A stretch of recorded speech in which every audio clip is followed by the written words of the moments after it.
Hello students, myself Neeru Gupta, Associate Professor, Department of Chemistry, Government MS College, Bikaner. बच्चों, हम BSc part 3 के students अपना first paper पढ़ रहे हैं। हमारी 5th यूनिट चल रही है। उसके 2nd चैप्टर में आज हम अपना लास्ट टॉपिक लेंगे और हमारा आज का टॉपिक है नेचर ऑफ बॉन्डिंग इन फॉस्फोजीन्स, अर्थात फॉस्फोजीन्स में बंध की प्रकृति। हमने अपने पिछले लेक्चर में फॉस्फोजीन्स स्टार्ट किया था। They are inorganic polymers. Generally हम इन्हें फॉस्फोनाइट्रिलिक हैलाइड्स के रूप में पढ़ते हैं, लेकिन ये थोड़े से स्पेशल कंपाउंड्स हैं और इनकी स्ट्रक्चर को समझने के लिए हमें बेंजीन की स्ट्रक्चर को भी रिमाइंड करना होगा। स्टार्ट करते हैं अपना topic. X-ray analysis has shown that NpCl2 यानी कि trimer molecule has a planar 6-membered ring structure in which the 6-membered ring is composed of alternate N and P atom. X-ray analysis द्वारा ये देखा गया कि जो ट्राइमर है, जो त्रिलक है, वो एक समतलीय 6 मेंबर यानी कि 6 सदस्यीय वलय है, जिसमें ऑल्टरनेट यानी कि एकांतर क्रम से नाइट्रोजन और फॉस्फोरस जुड़े होते हैं। In this structure, each N atom is sp2 hybridized and each P atom is sp3 hybridized. इस स्ट्रक्चर में नाइट्रोजन का संकरण sp2 होता है और फॉस्फोरस का संकरण sp3 होता है। They have sigma and pi bonds. इस स्ट्रक्चर में हमें सिग्मा और पाई बॉन्ड्स दोनों देखने को मिलते हैं। And it is important to note that the pi bonds are somewhat different from that of aromatic compound। लेकिन यहाँ ये बात हमें ध्यान रखनी होगी कि यहाँ जो पाई बंध बन रहा है वो एरोमेटिक यौगिकों में बनने वाले पाई बंध से थोड़ा अलग होता है। These compounds are important because they form polymers which are stable even at high temperature। ये जो यौगिक हैं वो बहुत महत्वपूर्ण होते हैं क्योंकि ये वो पॉलीमर्स हैं जो काफ़ी उच्च ताप पर भी स्थायी होते हैं। Electron diffraction studies show that primary chloride यानी कि NpCl2 has a planar ring structure, deviation probably being cause of crystal forces.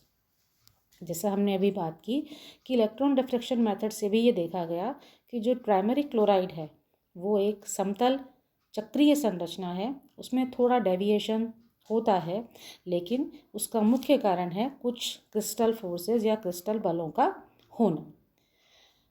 Structure को समझने के लिए इस छोटे से डायग्राम और इस संकरण को हम एक बार रिवाइज करते हैं। Halide trimer consist of planar 6 member ring, 6 सदस्यीय वलय संरचना होती है। Bond angles are consistent with sp2 hybridisation of nitrogen and sp3 hybridisation of phosphorus. sp2 hybridisation जो कि नाइट्रोजन का है और sp3 संकरण जो फॉस्फोरस का है, अकॉर्डिंगली उसके बॉन्ड एंगल्स इस स्ट्रक्चर में उपस्थित होंगे। 2 of sp2 orbitals of nitrogen containing 1 electron each are used for s bonding and the third contain a lone pair of electron।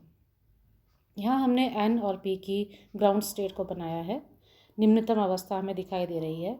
इस अवस्था के अनुसार नाइट्रोजन के 2 unpaired electron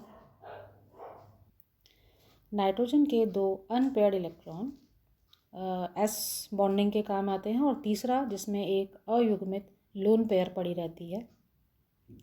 this leaves 1 electron for the unhybridised pz orbital. तो इन व्यवस्थाओं के बाद एक तीसरा असंकरित यानी कि pz ऑर्बिटल और होता है जिसमें 1 इलेक्ट्रॉन उपस्थित है। इसी तरह से 4 sp3 संकरित कक्षक जिनमें 4 इलेक्ट्रॉन होते हैं।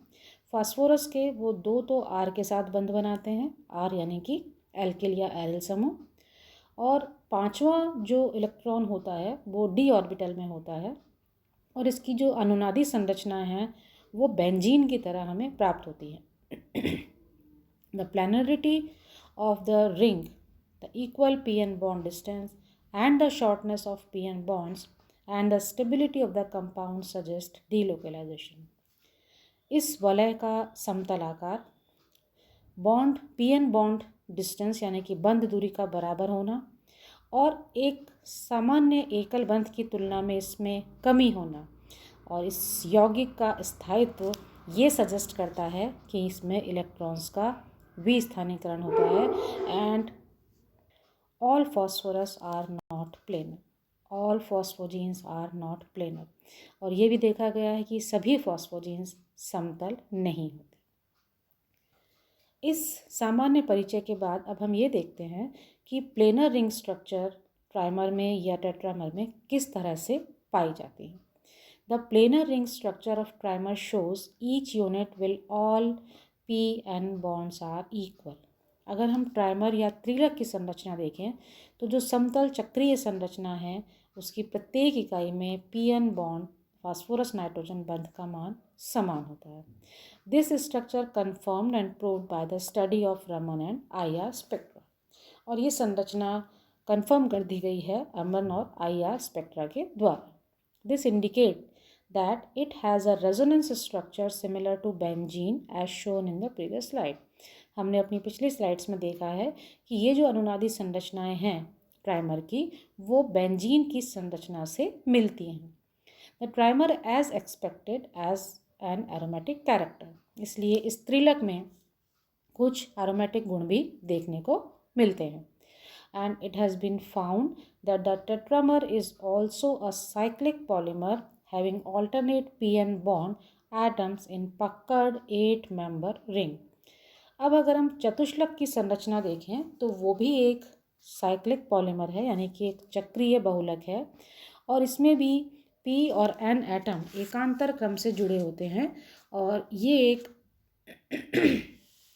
पकड़ रिंग के रूप में, एक वलय के रूप में उपस्थित होते हैं। यहाँ हम दो संरचनाएं देख रहे हैं। पहली जो संरचना है वो है बोट संरचना या जिसे हम नौका संरूपण कहते हैं, जबकि दूसरी संरचना है चेयर यानी कि कुर्सी संरूपण। तो इस तरह की व्यवस्था में जो 8 सदस्यीय वाले संरचना है उसको हम दो रूपों में, दो कन्फर्मेशनल संरूपण रूपों में प्रदर्शित कर सकते हैं। तो ये त्रिलक और चतुष्लक की संरचना जो हमें मिली है, इसके बाद हम ये देखेंगे कि ये जो पॉलीमर है एक्चुअली कितने रूपों में, कितनी संरचनाओं में पाया जा सकता है। Then higher members appear to be linear, जो इसके उच्च सदस्य हैं वो लगभग लीनियर या रेखीय होते हैं। उनमें प्लेनर रिंग पॉलीमर भी पाए जाते हैं, यानी कि समतल चक्रीय पॉलीमर भी, बहुलक भी होते हैं, और ऐसे पॉलीमर भी होते हैं जिनमें पॉलीमर्स की श्रृंखला पाई जाती है और उसका अंतिम सिरा PCl4 से ख़त्म होता है। These have rubber-like properties and give X-ray diffraction pattern typical of fiber। और इस तरह के पॉलीमर में रबर के जैसे गुण पाए जाते हैं और एक्सरे डिफ्रैक्शन मेथड में पैटर्न में जब इन्हें देखा गया तो इनकी संरचना फाइबर्स या तंतुनुमा होती है। तो ये जो हम दो स्ट्रक्चर्स देख रहे हैं ये इनऑर्गेनिक रबर की स्ट्रक्चर है। फॉस्फोजीन्स को सामान्यतया इनऑर्गेनिक रबर या अकार्बनिक बेंजीन भी कहते हैं और ये संरचना उसी को प्रदर्शित करती है। तो ये रेखीय फाइब्रस स्ट्रक्चर जो होती है, तंतुनुमा जो संरचना होती है, वो रबर की या इनऑर्गेनिक रबर की संरचना के रूप में लिखी जाती है।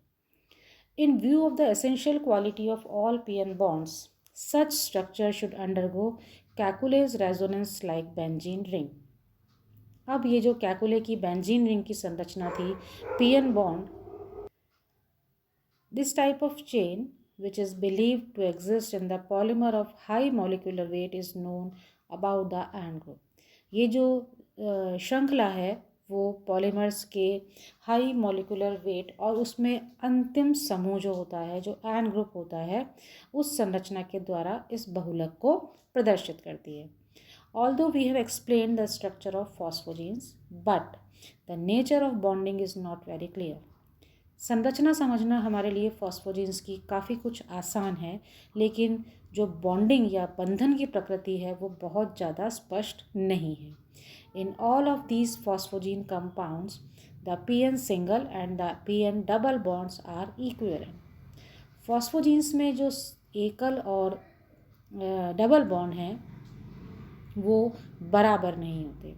बॉन्ड लेंथ 1.56 से 1.59 एंगस्ट्रॉम तक होती है, जो कि एक सामान्य एकल बंध की तुलना जिसका कि मान 1.77 होता है उससे कम होती है। And this can neither be described by P pi bonding and delocalisation similar to benzene. ये जो बंध लंबाई में अंतर है, इससे क्या निष्कर्ष निकलता है कि पीएन बंध एक सामान्य एकल बंध तो नहीं है, लेकिन यह कॉन्जुगेटेड डाइईन या बेंजीन की तरह डीलोकेलाइज्ड बॉन्ड भी नहीं होता, क्योंकि फास्फोरस और नाइट्रोजन में सामान्यतया पी पाई बंधन की संभावना नहीं होती, क्योंकि फास्फोरस के जो पी ऑर्बिटल्स के इलेक्ट्रॉन्स हैं वो बंध बना चुके हैं।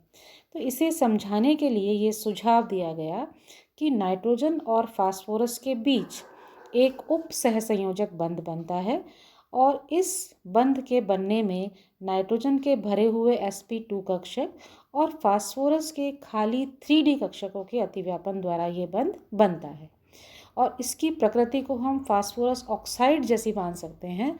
अंतर क्या है कि फास्फोजिन यौगिकों में यह बंध पूरे अणु पर विस्थानीकृत होता है, जबकि ऑक्साइड्स में ऐसा नहीं होता। तो इन सारी स्ट्रक्चरल एविडेंसेस के बाद हम कुछ निष्कर्ष पे पहुंचते हैं, और वो निष्कर्ष एक्सरे स्टडीज से भी हमें प्राप्त होते हैं इन फॉस्फोनाइट्रिलिक हैलाइड्स के लिए। ये जो निष्कर्ष हैं, जो एविडेंसेस हैं, उन्हें हमने 7 पॉइंट्स में लिखा है। पहला है the ring and chain are very stable. इनकी जो वलय और जो श्रृंखला होती है वो बहुत स्थायी होती है। Skeletal PN bond lengths are equal in the ring. जो पीएन बॉन्ड लेंथ है वो पूरी वलय में, पूरी रिंग में बराबर होती है। The PN bond distance are 158। जो सिंगल बॉन्ड है, यानी कि जो एकल बंध है पी और एन के बीच, उसकी बंध लंबाई 1.5 pm होती है या एंगस्ट्रॉम होती है। And these are shorter than expected for a covalent single bond. और जैसा हमने अभी बात की कि ये एक सामान्य सहसंयोजक एकल बंध की तुलना में कम होती है। Skeletal bond angle in P at P in NpCl2 3 is approximately equal to 120। बंध कोण का मान लगभग 120 डिग्री होता है। PNP और NPN बॉन्ड एंगल्स जो कि वलय में होते हैं, उनके मान 121.6 डिग्री और 118.4 डिग्री होते हैं, जो हमें इस फिगर से क्लियर होता है। NpCl2 में जो N एटम है वो बहुत दुर्बल क्षारीय गुण रखता है, और इसे आसानी से प्रोटोनकृत किया जा सकता है। इसके अलावा पाई इलेक्ट्रॉन सिस्टम हमें इसमें देखने को नहीं मिलता, और ये जो स्केलेटन है वो उसे इलेक्ट्रोकेमिकली या विद्युत रासायनिक तौर पर रिड्यूस नहीं किया जा सकता, और ये जो इसका बिहेवियर है वो इसे बाकी के ऑर्गेनिक एरोमेटिक कंपाउंड से अलग करता है। तो इसके आधार पर हम ये कह सकते हैं कि PN bonds sigma pi bonds की तुलना से काफ़ी अलग होते हैं, in which there is an extensive delocalization through p pi bonding, क्योंकि उनमें हमें p pi bonding प्राप्त होती है। To account for this, pi bonding in cyclotriphosphogenes were considered as p pi d pi bonding involving d orbital of phosphorus atom and p orbital of n atom। तो हम यहाँ ये कह सकते हैं कि चूँकि इनमें पी पाई बॉन्डिंग नहीं पाई जाती, तो यहाँ बंध का प्रकार पी पाई डी पाई प्रकार का होता है, जिसमें नाइट्रोजन का पी ऑर्बिटल और फास्फोरस का डी ऑर्बिटल भाग लेते हैं और एक 3 सेंटर बॉन्ड का निर्माण करते हैं, जिससे कि पीएन बंधों की लंबाई एकल बंध से कम हो जाती है। तो ये हमारा स्ट्रक्चर एंड बॉन्डिंग का एक छोटा सा टॉपिक था। स्ट्रक्चर और बॉन्डिंग समझने के लिए आपको काफ़ी, मैंने जैसा कहा, आपको बेंजीन की संरचना ध्यान में रखनी होगी।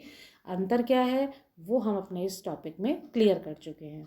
तो आपके आज के इस टॉपिक के साथ आपका जो 5th यूनिट का 2nd चैप्टर है सिलिकॉन्स एंड फास्फोजीन्स वो ख़त्म हो गया, और इसके साथ आपकी जो यूनिट 5th है जिसमें ये दोनों चैप्टर थे HSAB प्रिंसिपल और सिलिकॉन्स एंड फॉस्फोजीन्स ख़त्म हो चुका है। आपको इसका असाइनमेंट मैं दे चुकी हूँ। असाइनमेंट आपको सॉल्व करके अपने पास रखना है। नेक्स्ट हमारी 5th यूनिट हमारी जो थर्ड यूनिट जो अभी बची हुई है, हम उसके 2 लेसन में से अगला लेसन स्टार्ट करेंगे। तब तक के लिए आप सभी का धन्यवाद।